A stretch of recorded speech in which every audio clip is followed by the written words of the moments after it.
অফিসে আজকে একটা ছোট্ট মিটিং ছিল। আর সেটা আমাদের অফিসে ছিল না, অবশ্যই ওটা ফার্স্ট ব্যাট লাইনে ছিল। তো আমরা এখন ফার্স্ট ব্যাট লাইনের দিকেই যাচ্ছি। ওটা হচ্ছে দোতলাতে, নিচের তলাটা থার্ড ব্যাট লাইন। তো ওপর থেকে এত সুন্দর ভিউজ, কি যে বলবো, দেখে এত ভালো লাগছে। আমাদের অফিসটা কেন এত সুন্দর নয়? অবশ্যই সুন্দর, কিন্তু ওটা বাইরের দিক থেকে, ভেতর দিক থেকে মোটেও না।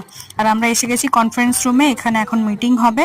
তো মিটিং এর মিডিলে আমাদেরকে একটুখানি চা দিয়েছিল, আমার গলার জন্য খুবই দরকার ছিল, তারপরে আবার ঠান্ডা দিয়েছিল। তো এত ঠান্ডা লাগছিল কি বলবো। তো আমার মিটিং মিছিলের দিকে অত বেশি ইন্টারেস্ট ছিল না, আমার ইন্টারেস্ট ছিল খাওয়ার দিকে, কারণ ভীষণ খিদে পেয়ে গিয়েছিল। আর এই সমস্ত দিয়েছিল, আর পাঁপড়টা এত ভালো খেতে ছিল যে আমি 4টে পাঁপড় একাই খেয়ে নিয়েছি। 2টো পাঁপড় ফার্স্টে নিয়েছি, তারপরে তো আমার পাশে যে প্রিয়াঙ্কা বসেছিল ও বলল যে ফুল মিষ্টিটাও খেতে পারবে না, সেজন্য আমার থেকে হাফ নিয়েছে। তো ওখান থেকেই খেয়েছে। আর চাটনিটা জাস্ট অসাম খেতে হয়েছিল। আর এই মিষ্টি দই আর লাস্টে একটা জলের বোতল দিয়ে খাওয়া দাওয়া আজকের মতন শেষ করলাম। তো চলো, আজকের মতন বাই।